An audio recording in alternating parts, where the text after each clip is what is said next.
Le 15 mars 1998, les gendarmes de la brigade d'Annecy reçoivent un appel étrange à 22h30.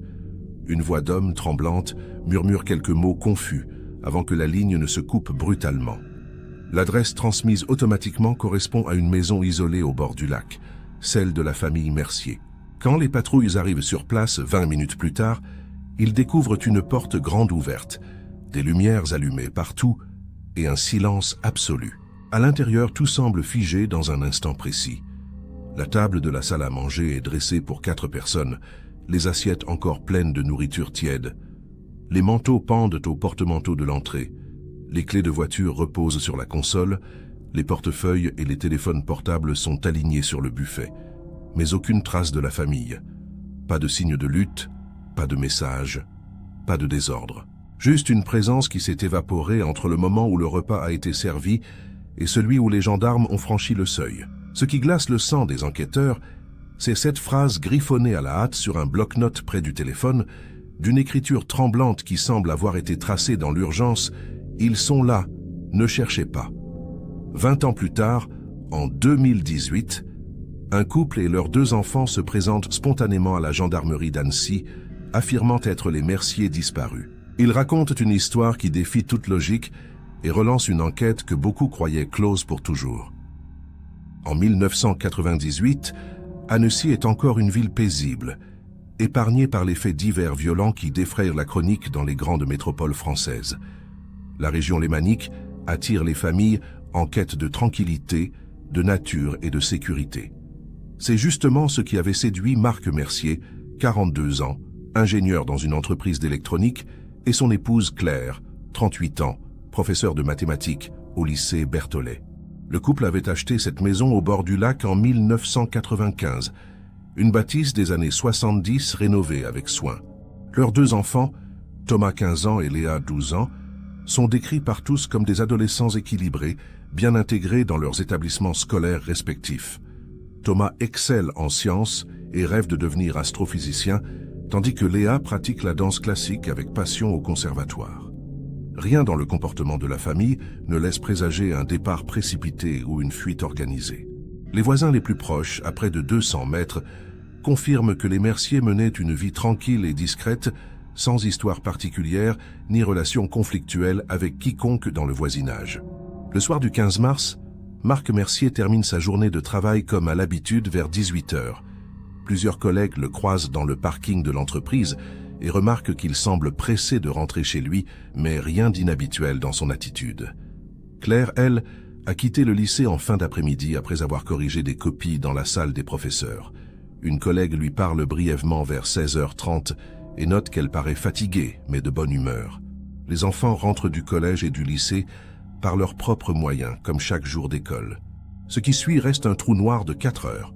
Entre 18h, heure estimée du retour de Marc à la maison, et 22h30, moment de l'appel d'urgence, personne ne peut témoigner de ce qui s'est passé dans cette demeure isolée. L'analyse de la scène par les gendarmes révèle que le repas a été préparé, probablement par Claire selon les habitudes familiales, et qu'il a été servi aux alentours de 20h, heure habituelle du dîner chez les Mercier selon les proches. Le menu ce soir-là consistait en une blanquette de veau, un plat que Claire préparait régulièrement le dimanche. Mais ce jour est un dimanche ordinaire de mars. Quand les premières équipes de gendarmerie pénètrent dans la maison ce 15 mars à 22h50, ils découvrent un tableau surréaliste. Les couteaux et fourchettes reposent dans les assiettes comme si les convives s'apprêtaient à commencer leur repas. Un verre de vin rouge est renversé sur la nappe, la tache encore humide formant une auréole sombre.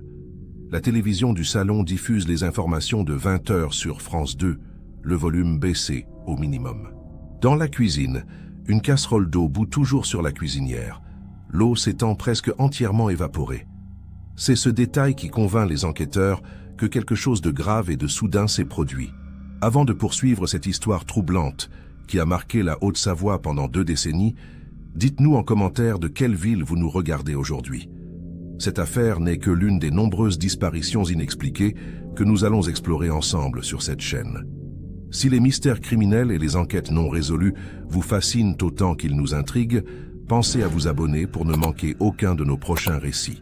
Et si vous voulez que nous continuions à fouiller dans les archives des affaires les plus déconcertantes de France, laissez un like dès maintenant. L'enregistrement de l'appel d'urgence constitue la première pièce versée au dossier de l'enquête. Les techniciens de la gendarmerie passent des heures à analyser la bande, cherchant le moindre indice dans les quelques secondes de communication. On entend distinctement la voix de Marc Mercier, identifiée formellement par reconnaissance vocale, mais elle semble altérée par la peur ou l'épuisement. Il prononce des mots hachés, presque incompréhensibles, où l'on distingue « ils arrivent »,« les enfants » et « trop tard ». Puis un bruit sourd, comme une chute ou un choc violent, suivi d'un grésillement avant la coupure nette de la ligne téléphonique. Les techniciens de France Télécom interviennent dès le lendemain matin pour examiner l'installation. La ligne n'a pas été sectionnée physiquement. Elle s'est simplement interrompue comme lors d'une déconnexion normale. Aucune trace de sabotage, aucun dysfonctionnement technique identifiable. Le combiné du téléphone fixe est retrouvé par terre dans le salon, à 3 mètres de son socle, comme s'il avait été jeté ou était tombé durant une bousculade. Mais là encore, rien dans la pièce n'indique une altercation ou une intrusion violente. Les meubles sont à leur place. Aucun objet de valeur n'a disparu. Le commandant Bertrand, qui prend la direction de l'enquête dès le lendemain, ordonne immédiatement des recherches dans un périmètre de 5 km autour de la maison. Des plongeurs de la gendarmerie inspectent le lac d'Annecy sur plusieurs centaines de mètres de berge. Des maîtres chiens parcourent les bois environnants, suivant des pistes qui s'évanouissent systématiquement après quelques centaines de mètres. L'hypothèse d'une noyade collective est rapidement écartée, celle d'une fuite dans les montagnes également, compte tenu de l'absence totale de préparation et des affaires personnelles laissées sur place. Les relevés d'empreintes dans la maison ne révèlent que celles des membres de la famille et de quelques proches venus régulièrement, comme la sœur de Claire ou le père de Marc. Aucune empreinte inconnue, aucune trace de pas étrangère dans le jardin boueux ce soir de mars pluvieux. Les seules empreintes de chaussures identifiées correspondent au modèle porté habituellement par Marc et Claire. Sur le chemin de gravier menant à la route départementale, les enquêteurs relèvent des traces de pneus récentes, mais impossibles à dater précisément. Elles pourraient appartenir à n'importe quel véhicule passé dans les dernières 48 heures. L'examen minutieux des relevés bancaires ne montre aucun retrait inhabituel dans les semaines précédant la disparition. Marc et Claire n'ont pas vidé leur compte, n'ont pas souscrit d'assurance vie supplémentaire, n'ont pas effectué de transfert suspect. Leurs cartes bancaires ne sont plus utilisées après le 15 mars. Les factures de téléphone mobile révèlent des communications parfaitement ordinaires, essentiellement avec la famille proche, les collègues de travail et les établissements scolaires des enfants. Le dernier appel passé par Marc remonte à 17h30, une conversation de 3 minutes avec un collègue pour confirmer un rendez-vous professionnel du lendemain. Les enquêteurs interrogent systématiquement tous les proches, collègues et connaissances de la famille. Le père de Marc, ancien gendarme à la retraite vivant à Chambéry, s'effondre en larmes lors de son audition. Il affirme n'avoir rien remarqué d'anormal lors de leur dernière rencontre 15 jours plus tôt, lorsque la famille était venue déjeuner chez lui. La sœur de Claire, installée à Lyon, confirme avoir parlé au téléphone avec sa sœur la veille de la disparition, le samedi 14 mars. Leur conversation portait sur l'organisation des vacances de Pâques, prévues ensemble dans les Alpes. Claire lui avait paru détendue et heureuse. Les camarades de classe de Thomas et Léa sont interrogés avec la présence de leurs parents et d'un psychologue. Aucun ne rapporte de propos inquiétants tenus par les adolescents. Thomas avait parlé de son prochain contrôle de physique-chimie prévu pour le mercredi suivant. Léa s'était réjouie d'un spectacle de danse programmé pour la fin du mois d'avril, rien qui suggère qu'il savait ou pressentait un départ imminent. Leur professeur confirme que les 2 élèves étaient assidus, sérieux, sans problème de comportement ni de résultats scolaires en baisse. Thomas avait même déposé un dossier de candidature pour un stage d'astronomie durant l'été. Les collègues de Marc à l'entreprise d'électronique décrivent un homme méthodique, perfectionniste, parfois distant mais toujours professionnel. Personne ne lui connaît d'ennemis, de dettes de jeu, de liaisons extra-conjugales ou de comportements suspects. Son supérieur hiérarchique précise que Marc travaillait sur un projet de développement de composants pour l'aéronautique, un contrat classique sans dimension confidentielle particulière. Aucun indice que Marc aurait pu être mêlé à une affaire d'espionnage industriel ou de détournement de fonds. Ces dossiers professionnels sont passés au crible sans révéler la moindre irrégularité. Claire, de son côté, était très appréciée de ses collègues enseignants et de ses élèves. Sa vie semblait se résumer à sa famille, son travail et quelques amis proches avec qui elle prenait un café de temps en temps. Elle n'avait pas d'activité associative particulière, ne militait dans aucun parti politique, ne fréquentait aucun groupe religieux ou philosophique. Les parents d'élèves interrogés la décrivent comme une professeure exigeante mais juste, investie dans son métier. Aucun conflit majeur avec un élève ou une famille n'est recensé dans les archives de l'établissement. Son casier judiciaire, comme celui de Marc, est vierge. Le bloc-notes avec la phrase « Ils sont là, ne cherchez pas » devient rapidement l'élément le plus troublant du dossier. L'expertise graphologique confirme qu'il s'agit bien de l'écriture de Marc, mais dans un état de stress ou de précipitation extrême. Les mots sont tracés avec une pression irrégulière. Certains traits sont tremblés. La fin de la phrase part vers le bas de la page, comme si la main avait glissé. Mais que signifie cette phrase énigmatique? Qui sont-ils? Pourquoi ne pas chercher? S'agit-il d'un avertissement, d'une menace, d'un aveu? Les experts en criminologie se perdent en conjectures. La médiatisation de l'affaire commence dès la fin du mois de mars 1998. Les journaux locaux puis nationaux s'emparent de cette disparition mystérieuse d'une famille entière, sans violence apparente, sans mobile identifiable. Des centaines de témoignages affluent à la gendarmerie, certains farfelus, d'autres troublants. Un homme affirme avoir croisé la famille Mercier dans une station-service près de Grenoble le 16 mars au matin. Mais les caméras de surveillance infirment formellement cette déclaration. Une femme prétend avoir vu Claire monter dans une voiture noire devant le lycée le vendredi précédent, mais personne d'autre ne corrobore ce témoignage. Le commandant Bertrand constitue une cellule d'enquête dédiée de 12 gendarmes qui vont travailler à plein temps sur cette affaire pendant 6 mois. Chaque élément de la vie des Mercier est passé au crible avec une minutie obsessionnelle. Les relevés téléphoniques sont épluchés sur les 6 derniers mois. Les déplacements reconstitués grâce aux témoignages et aux tickets de péage autoroutiers. Les achats analysés via les relevés de cartes bancaires. Un portrait extrêmement détaillé de la famille se dessine peu à peu, mais il ne révèle aucune faille, aucun secret susceptible d'expliquer une disparition volontaire ou forcée. Les enquêteurs s'intéressent particulièrement au passé de Marc. Son père ayant été gendarme, ils vérifient s'il aurait pu être mêlé à une vieille affaire, une vengeance différée, une menace issue de son ancienne carrière. Mais le père de Marc a exercé principalement dans des fonctions administratives et n'a jamais été impliqué dans des enquêtes criminelles sensibles. Il a pris sa retraite en 1993 après 35 ans de service sans histoire. Les archives de la gendarmerie ne révèlent aucun dossier problématique. Aucun ennemi potentiel cherchant à se venger en s'attaquant à la famille de l'ancien gendarme. L'hypothèse d'un enlèvement crapuleux est également explorée. Pourtant, aucune demande de rançon ne parvient jamais aux enquêteurs ou à la famille élargie. Les comptes bancaires de Marc et Claire, bien que confortables pour une famille de classe moyenne, ne justifieraient pas un kidnapping aussi risqué. Ils possédaient environ 200 000 francs d'économie, une somme correcte, mais loin d'être exceptionnelle. Leur maison valait environ 1 million de francs, selon l'estimation des agents immobiliers, un bien certes appréciable, mais pas suffisamment pour attirer l'attention de véritables criminels organisés. Le commandant Bertrand élargit alors les investigations vers d'éventuelles sectes ou groupes sectaires actifs dans la région. Les années 90 sont marquées en France par plusieurs affaires impliquant des mouvements sectaires et des disparitions liées à ces organisations. Une liste d'une trentaine de groupes suspects opérant en Rhône-Alpes est établie. Chaque structure est vérifiée, ses membres identifiés et interrogés quand cela est possible. Mais aucun lien entre les Mercier et ces organisations n'apparaît. Claire et Marc ne figurent dans aucun fichier de surveillance des dérives sectaires. Les services fiscaux sont sollicités pour vérifier si Marc aurait pu être impliqué dans des activités frauduleuses ou un blanchiment d'argent. L'examen complet de leurs déclarations d'impôts sur les 10 dernières années ne révèle aucune anomalie. Leurs revenus correspondent parfaitement à leurs emplois respectifs. Aucun compte à l'étranger, aucune société offshore, aucune transaction suspecte. Marc et Claire Mercier apparaissent comme des contribuables exemplaires, presque trop transparents dans leur vie financière. Cette transparence même devient suspecte aux yeux de certains enquêteurs qui y voient peut-être une façade trop parfaite.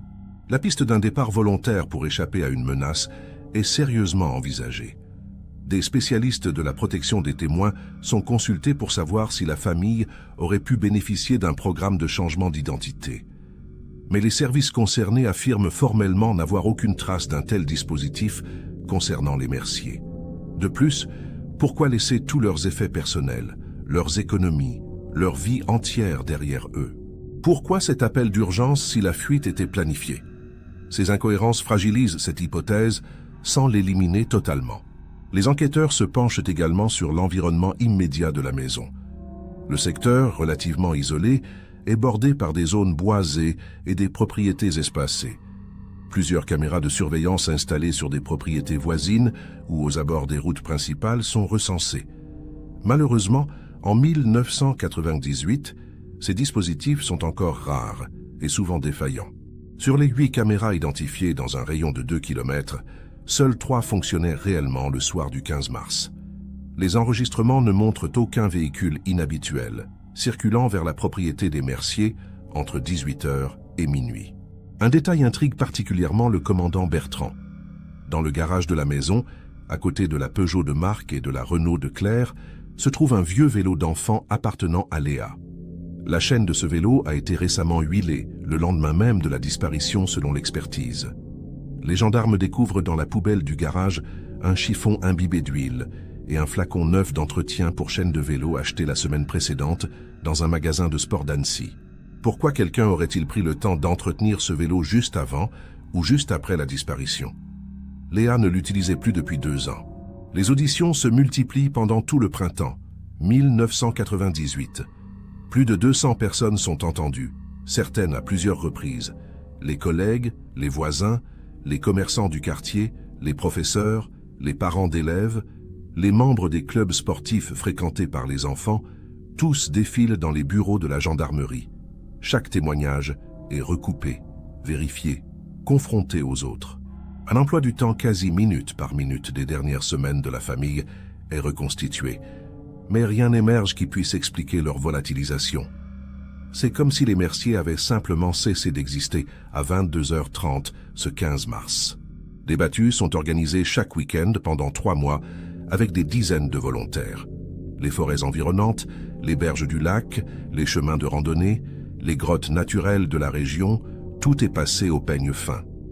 Des hélicoptères, équipés de caméras thermiques, survolent les zones les plus difficiles d'accès. Des spéléologues explorent les cavités souterraines répertoriées dans un rayon de 20 km. Malgré ces efforts considérables, aucun corps, aucun vêtement, aucun objet appartenant aux Mercier n'est découvert. C'est comme s'ils s'étaient évaporés dans les airs sans laisser la moindre trace matérielle de leur passage. À l'automne 1998, le commandant Bertrand doit se rendre à l'évidence. L'enquête piétine faute d'éléments nouveaux. Les effectifs de la cellule d'enquête sont progressivement réduits. Le dossier reste ouvert, mais l'espoir de retrouver la famille vivante s'amenuise de jour en jour.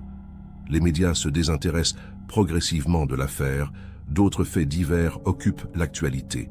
La maison des Mercier, saisie dans le cadre de l'enquête, reste vide et silencieuse, comme figée dans ce 15 mars fatal. Elle devient rapidement un lieu hanté dans l'imaginaire local, un symbole de cette énigme insoluble qui continue d'obséder les enquêteurs.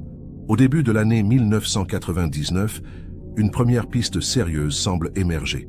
Un homme se présente spontanément à la gendarmerie, affirmant avoir des informations capitales sur la disparition des Mercier. Il s'agit de Didier Fontaine, un ancien détenu libéré 6 mois avant les faits, connu pour des affaires de cambriolage dans la région. Fontaine explique avoir aperçu un fourgon blanc stationné près de la maison des Mercier le soir du 15 mars, vers 21h. Il rentrait d'une soirée arrosée et passait par hasard dans le secteur. Ce détail pourrait correspondre à un véhicule utilisé pour enlever la famille. Les enquêteurs prennent très au sérieux cette déclaration. Fontaine est placé en garde à vue pour vérification de ses déclarations. Son alibi pour la soirée du 15 mars est examiné en détail. Il affirme avoir passé la soirée dans un bar du centre-ville d'Annecy, ce que confirment effectivement plusieurs témoins et le patron de l'établissement. Mais sa présence au bar ne s'arrête qu'à 20h30, selon les témoignages recueillis. Le temps nécessaire pour rejoindre le secteur de la maison des Mercier correspond approximativement Fontaine devient le suspect numéro 1 pendant plusieurs semaines. Son logement est perquisitionné de fond en comble. Les gendarmes découvrent du matériel de cambriolage, des objets volés provenant d'autres infractions, mais rien qui puisse le relier au Mercier. Pas de vêtements leur appartenant, pas d'objets personnels, pas de traces biologiques. Son véhicule, une vieille Renault, est passé au luminol et à tous les examens possibles. Aucune trace de sang, aucun cheveu, aucune fibre textile correspondant aux victimes. Les relevés téléphoniques de Fontaine ne montrent aucun contact avec des complices potentiels qui auraient pu l'aider à organiser un enlèvement. Après 6 semaines d'investigation intensive, il doit être relâché faute de preuves. Une deuxième piste apparaît en mars 2000, exactement 2 ans après la disparition. Une femme contacte la gendarmerie depuis la Belgique, affirmant avoir vu Claire Mercier dans une boulangerie de Bruxelles. Elle est formelle sur l'identification, ayant été collègue de Claire pendant 2 ans dans un précédent établissement scolaire. Selon son témoignage, Claire portait des lunettes de soleil malgré le temps couvert, semblait nerveuse et s'est enfuie en l'apercevant. Une équipe est immédiatement dépêchée sur place en coordination avec les autorités belges. La boulangerie est identifiée, son gérant interrogé, mais il ne reconnaît pas la photo de Claire. Les caméras de surveillance du quartier bruxellois sont visionnées pendant des jours. Plusieurs femmes correspondant vaguement au signalement sont filmées, mais aucune ne ressemble vraiment à Claire Mercier. L'ancienne collègue est réentendue. Elle maintient son témoignage mais admet ne pas avoir vu la femme très longtemps et de relativement loin. Les policiers belges mènent une enquête de voisinage approfondie dans le secteur. Personne ne connaît une Claire Mercier ou une femme française correspondant à son signalement. Cette piste s'évanouit à son tour après plusieurs mois d'investigations infructueuses en Belgique et dans les pays limitrophes. En 2002, un chasseur découvre dans une forêt du Jura, à environ 80 km d'Annecy, un portefeuille partiellement décomposé par l'humidité. Les papiers d'identité sont illisibles, mais le format du portefeuille correspond à celui que possédait Marc Mercier selon les descriptions de sa famille. L'objet est immédiatement transmis aux enquêteurs. Les analyses ADN sont lancées sur les traces biologiques résiduelles. Pendant plusieurs semaines, l'espoir renaît de retrouver enfin une trace concrète des disparus. Le lieu de la découverte fait l'objet de fouilles intensives sur un périmètre de plusieurs hectares. Les résultats des analyses ADN tombent comme un coup de massue. Le portefeuille n'appartient pas à Marc Mercier, mais à un randonneur suisse disparu lui aussi quelques années auparavant dans des circonstances non élucidées. Cette coïncidence macabre ne fait qu'ajouter à la confusion. Pourquoi ce portefeuille se trouve-t-il précisément dans une zone géographique qui aurait pu correspondre à un itinéraire de fuite des Merciers? S'agit-il d'une pure coïncidence ou d'un élément d'un puzzle plus vaste que personne ne parvient à assembler? Les enquêteurs repartent une nouvelle fois bredouille. Un profileur criminel de la police judiciaire de Lyon est consulté en 2003 pour apporter un regard neuf sur le dossier. Après avoir étudié pendant 3 mois l'ensemble des pièces de la procédure, il établit plusieurs hypothèses. La première privilégie un enlèvement planifié par une organisation criminelle pour des raisons encore inconnues, peut-être liées au travail de Marc dans l'électronique. La seconde évoque une fuite organisée pour échapper à une menace grave que la famille aurait eue à tout le monde. La troisième, plus sombre, suggère un drame familial suivi d'un suicide collectif avec dissimulation des corps. Aucune de ces théories ne peut être confirmée ni infirmée. Cette dernière hypothèse, celle du drame familial, choque profondément les proches des Merciers. Le père de Marc et la sœur de Claire s'insurgent contre cette théorie qu'ils jugent infamante et totalement contraire à la personnalité de Marc et Claire. Ils rappellent que la famille était heureuse, soudée, sans problème financier ni conflit majeur. Aucun signe avant-coureur de dépression ou de déséquilibre mental n'avait été détecté. Cette hypothèse est finalement écartée par le commandant Bertrand lui-même, qui, après 5 ans d'enquête, connaît le dossier mieux que personne et ne croit pas à cette version. En 2005, 7 ans après la disparition, une information anonyme parvient à la gendarmerie par courrier postal. La lettre, postée de Paris, affirme que les Merciers sont vivants et vivent sous une nouvelle identité dans un pays d'Amérique du Sud, sans préciser lequel. L'écriture est déguisée. Aucune empreinte digitale n'est relevée sur le papier. Le texte est court, énigmatique, sans aucun détail permettant de vérifier la véracité de l'information. Interpol est saisi. Des vérifications sont lancées auprès des consulats français au Brésil, en Argentine, au Chili et en Uruguay. Aucun ressortissant français correspondant au signalement des Mercier n'est identifié dans ces pays. Cette lettre anonyme relance néanmoins l'intérêt médiatique pour l'affaire. Plusieurs émissions de télévision consacrent des reportages aux Mercier, diffusent leurs photos, appellent à témoignages. Des dizaines de signalements affluent de toute l'Europe et même de l'étranger. Chaque piste est vérifiée avec sérieux malgré les moyens limités. Une femme aperçue à Barcelone, un homme ressemblant à Marc dans un aéroport de Rome, des adolescents qui pourraient être Thomas et Léa dans une école internationale de Genève. Toutes ces pistes aboutissent à des impasses. Soit les personnes signalées n'ont aucun lien avec les Mercier, soit les témoins se sont trompés de bonne foi. Le dossier Mercier devient progressivement une affaire froide, un cold case comme on commence à les appeler, en s'inspirant de la terminologie américaine. En 2010, 12 ans après les faits, la gendarmerie procède à une dernière grande vague de réaudition de tous les témoins clés. Certains sont décédés entre-temps, d'autres ont déménagé loin de la région. Les souvenirs se sont estompés avec le temps. Personne n'apporte d'éléments nouveaux. Le commandant Bertrand, désormais proche de la retraite, avoue dans un entretien au journal local que cette affaire reste la plus frustrante de sa carrière. Il a le sentiment d'être passé à côté de quelque chose d'évident, sans jamais savoir quoi. Le 23 février 2018, 20 ans presque jour pour jour après la disparition, un événement incroyable se produit. Un homme d'une quarantaine d'années se présente à l'accueil de la gendarmerie d'Annecy en début d'après-midi. Il est accompagné d'une femme du même âge et de deux jeunes adultes, un homme et une femme. Ils demandent à parler au responsable de l'enquête sur la famille Mercier. L'agent d'accueil, interloqué, les fait patienter et prévient immédiatement le capitaine Dumont, qui a repris le dossier après le départ en retraite du commandant Bertrand. Ce qui se passe ensuite défie toute logique. L'homme qui se tient devant le capitaine Dumont affirme être Marc Mercier. La femme serait Claire, et les deux jeunes adultes, Thomas et Léa. Ils sont vivants, en apparente bonne santé, et viennent spontanément se présenter aux autorités après 20 années d'absence totale. Le capitaine Dumont, d'abord convaincu d'avoir affaire à des imposteurs ou des malades mentaux, demande des preuves d'identité. Les 4 personnes n'ont aucun papier sur elles. Mais l'homme donne des détails sur la maison, sur la soirée du 15 mars 1998, sur des éléments qui n'ont jamais été rendus publics dans les médias. Des tests ADN sont immédiatement ordonnés. Des échantillons de référence sont encore conservés dans les scellés de l'enquête, prélevés sur des brosses à dents et des vêtements 20 ans plus tôt. Les analyses sont confiées à plusieurs laboratoires indépendants pour éviter toute erreur. Pendant les 3 jours nécessaires aux résultats, les 4 personnes sont placées dans des locaux sécurisés, interrogées séparément, filmées en continu. Elles maintiennent leur version. Elles sont bien les Mercier disparus en 1998. Et contre toute attente, les résultats ADN confirment formellement leur identité. L'annonce de la réapparition des Mercier provoque un choc dans toute la France. Les médias se ruent sur l'information. Comment une famille entière peut-elle disparaître pendant 20 ans, puis réapparaître comme si de rien n'était? Les gendarmes sont submergés de demandes d'interviews, de sollicitations, de pressions de toutes parts. Le parquet d'Annecy impose un blackout médiatique total, le temps de comprendre ce qui s'est réellement passé. Les auditions se multiplient pendant plusieurs semaines. Marc, Claire, Thomas et Léa sont interrogés séparément et ensemble.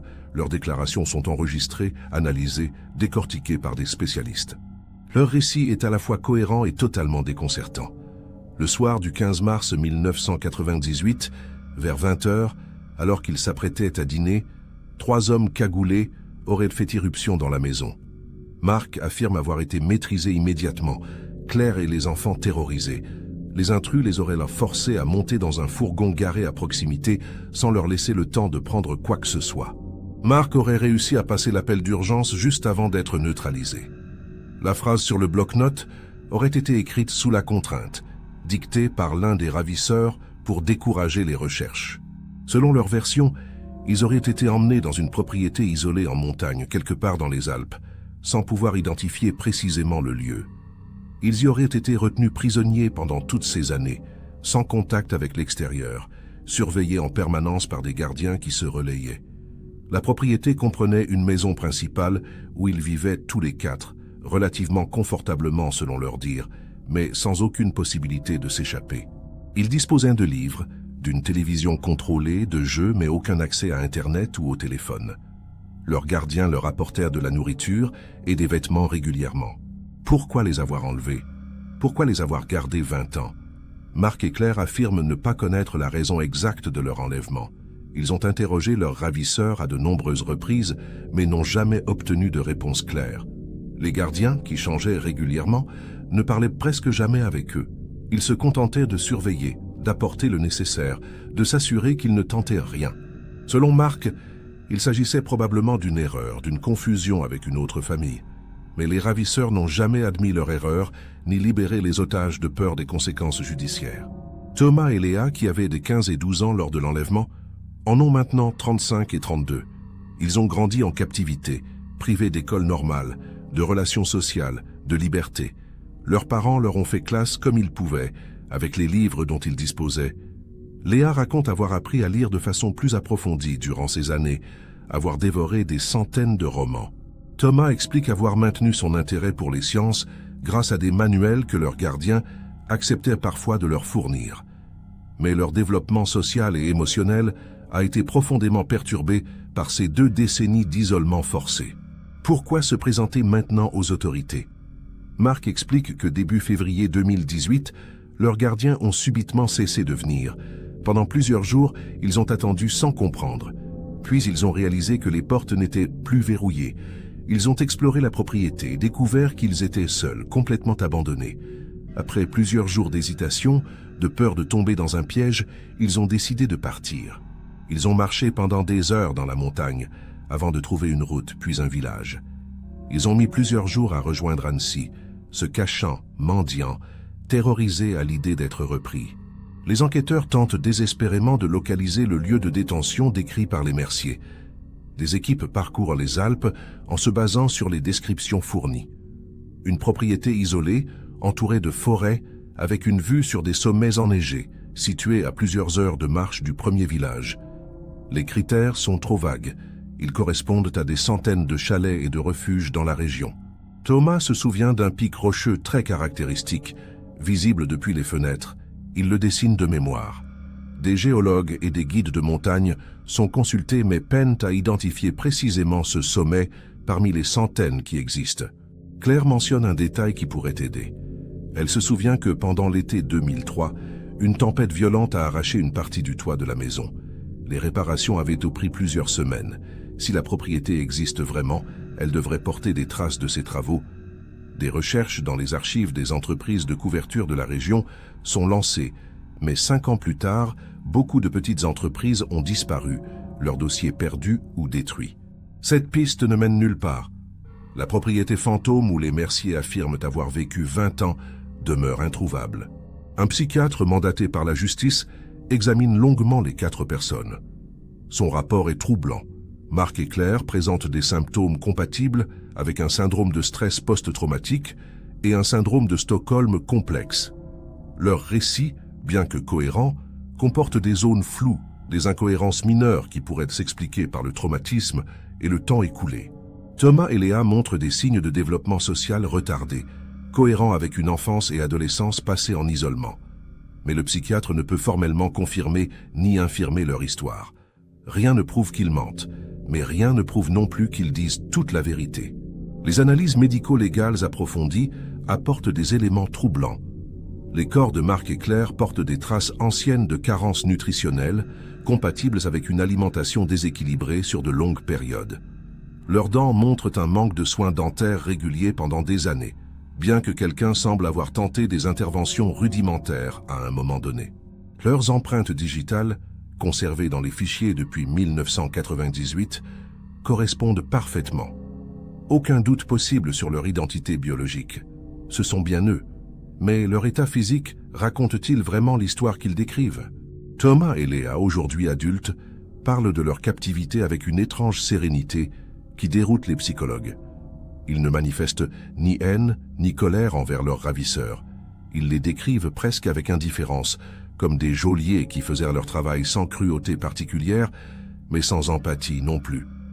Cette absence d'émotion forte interroge, un syndrome de Stockholm si profond qu'il persiste même après la libération? Ou bien quelque chose d'autre, quelque chose que personne ne parvient à identifier clairement? Les spécialistes en victimologie sont divisés sur l'interprétation de ce comportement inhabituel.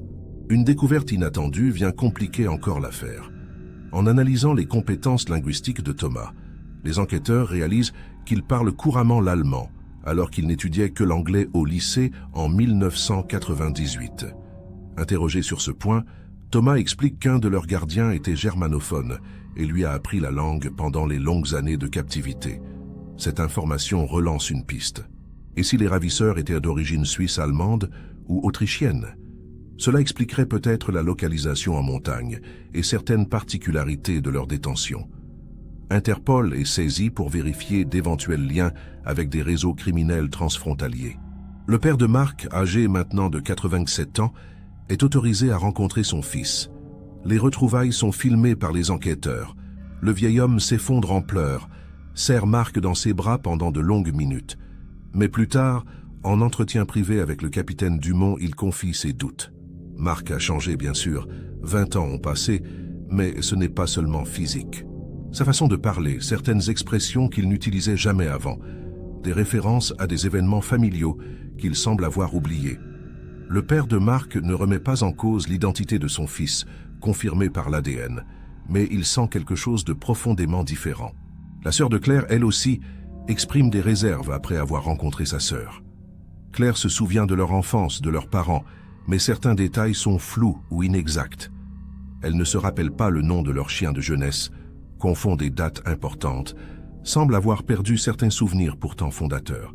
Est-ce l'effet du traumatisme et du temps? Ou bien y a-t-il autre chose? Un neurologue consulté explique que 20 ans d'isolement peuvent effectivement altérer la mémoire, particulièrement les souvenirs anciens. Mais il ne peut exclure d'autres explications. Les tests cognitifs montrent que Marc et Claire ont conservé leurs facultés intellectuelles, peut-être même développé certaines capacités du fait de l'isolement.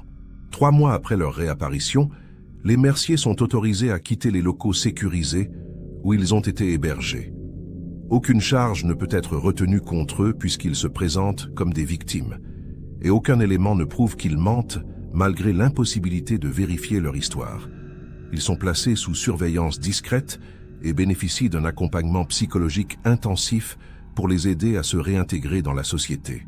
La maison familiale d'Annecy, restée scellée pendant 20 ans, leur est restituée, mais ils choisissent de ne pas y retourner, préférant louer un appartement dans une autre ville de la région pour échapper à la curiosité médiatique. L'enquête se poursuit pour tenter d'identifier les ravisseurs et localiser le lieu de détention. Mais malgré tous les moyens déployés, aucune piste concrète n'émerge. Les descriptions fournies par les Mercier sont trop générales. Les ravisseurs étaient toujours cagoulés, parlaient peu, ne laissaient rien traîner qui puisse permettre de les identifier. La propriété a été abandonnée sans laisser d'indices. Aucun voisin ne se manifeste pour signaler une famille étrange vivant recluse pendant 20 ans. C'est comme si cette détention n'avait jamais existé ailleurs que dans l'esprit des 4 rescapés.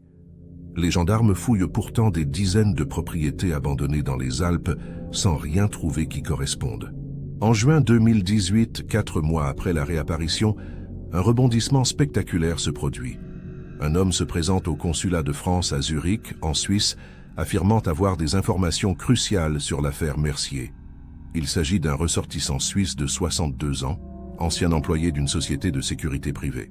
Il explique avoir participé, il y a une vingtaine d'années, à la surveillance d'une propriété isolée dans les Alpes suisses où vivait une famille française. Il ne connaissait pas leur identité à l'époque, mais depuis la médiatisation de l'affaire Mercier, il pense qu'il pourrait s'agir d'eux. Son témoignage relance l'enquête sur de nouvelles bases. L'homme, identifié comme Ernst Weber, est longuement interrogé par les autorités suisses en présence d'enquêteurs français. Il décrit une mission qui lui avait été confiée entre 1999 et 2004. Il devait assurer des rondes de surveillance autour d'un chalet isolé dans le canton du Valais. On lui avait dit que c'était une mission de protection d'une famille sous menace, un programme de type protection des témoins privés. Il n'avait jamais vu les occupants du chalet de près, seulement de loin lors de ses patrouilles. Il avait été payé en liquide, généreusement, et n'avait jamais posé de questions. Puis la mission s'était arrêtée brutalement en 2004. Weber fournit des coordonnées approximatives de la propriété. Une équipe franco-suisse se rend sur place. Le chalet existe bel et bien, isolé au fond d'une vallée escarpée, accessible seulement par un chemin forestier difficile. Mais il a été détruit par un incendie en 2016 selon les archives communales. Il ne reste que des ruines calcinées, des murs de pierre noircis et des décombres envahis par la végétation. Les experts judiciaires fouillent minutieusement les ruines. Ils retrouvent des traces d'occupation humaine, des restes de meubles, des objets du quotidien, mais rien qui puisse confirmer formellement que les Mercier ont vécu ici. Une analyse au carbone 14 des restes organiques trouvés dans les décombres suggère qu'ils datent effectivement des années 2000. Des fragments de tissus, des restes de livres brûlés, une monture de lunettes fondues qui pourrait correspondre à celle que portait Claire. Mais l'incendie a été si destructeur que toute analyse ADN est impossible. Les enquêteurs tentent de remonter la chaîne de propriété du chalet. Il appartenait à une société écran enregistrée au Panama, dissoute en 2015. Impossible de retrouver les véritables propriétaires. Une nouvelle impasse, mais cette fois avec au moins un début de matérialité du lieu de détention évoqué par les Mercier. Ernst Weber affirme avoir été embauché par un certain Keller, un homme d'affaires zurichois dont il ne connaît que le nom. Les recherches révèlent qu'un Hans Keller, ancien dirigeant d'une société de conseil en sécurité, est décédé dans un accident de voiture en 2014. Ses archives professionnelles ont été détruites après sa mort selon les souhaits exprimés dans son testament. Une fois de plus, la piste s'arrête net. Keller travaillait-il pour quelqu'un d'autre? Était-il lui-même le commanditaire de l'enlèvement? Personne ne peut le dire. Sa famille, interrogée, affirme n'avoir jamais entendu parler des Mercier ni d'aucune affaire impliquant une détention illégale. Aujourd'hui, en 2025, 7 ans après leur réapparition, les Mercier vivent discrètement dans une ville de taille moyenne de la région Rhône-Alpes, dont le nom n'a jamais été révélé pour préserver leur tranquillité. Marc travaille comme consultant informatique sous sa véritable identité. Claire donne des cours particuliers de mathématiques. Thomas est devenu développeur web. Léa s'est mariée et attend son premier enfant. Ils ont progressivement reconstruit une vie apparemment normale, même si les séquelles psychologiques de leur calvaire restent profondes. Ils refusent désormais toute interview, tout contact avec les médias. Ils veulent oublier, tourner la page sur ces 20 années volées. L'enquête sur leur enlèvement reste officiellement ouverte, mais les investigations sont au point mort depuis 2020. Le chalet brûlé en Suisse constitue la seule trace matérielle potentielle de leur détention, mais elle reste invérifiable. Ernst Weber a été le seul témoin à se manifester, malgré les appels répétés lancés par les autorités. Les commanditaires de l'enlèvement, les autres gardiens, les raisons exactes de cette séquestration restent des mystères totaux. Aucune organisation criminelle connue n'a revendiqué ou été liée à cette affaire. C'est comme si les Mercier avaient été aspirés dans une dimension parallèle pendant 20 ans avant d'en ressortir sans explication rationnelle. Un détail continue pourtant de hanter le capitaine Dumont, qui n'a jamais cessé de chercher la vérité.